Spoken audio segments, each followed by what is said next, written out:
The dreaded vegetarianism. This story happened just as I will relate it to you.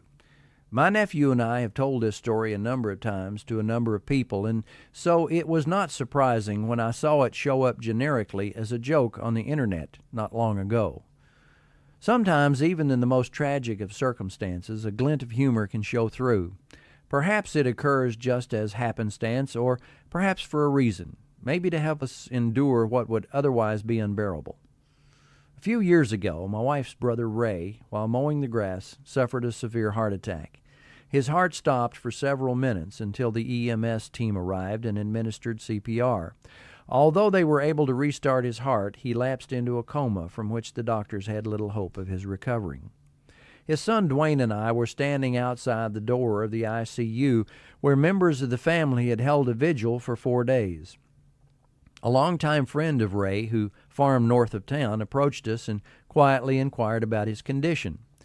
Dwayne explained about the coma and the fact that the longer the coma lasted, the less chance there was for recovery.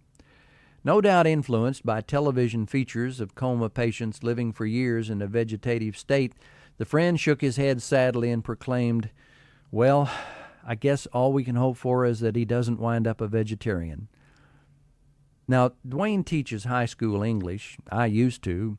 So we both, despite the sadness in our hearts, had to bite our tongues mightily to hold back the guffaws. Ray died a few days later. He was one of the good guys, and we all still miss him. He had a great sense of humor, an inveterate practical joker. I know he would have loved to have been there himself, and he, unlike us, would have laughed long and loud at his friend's gaffe and probably cursed his luck that it was a male and not an attractive female EMS who gave him mouth-to-mouth resuscitation that day in his front yard.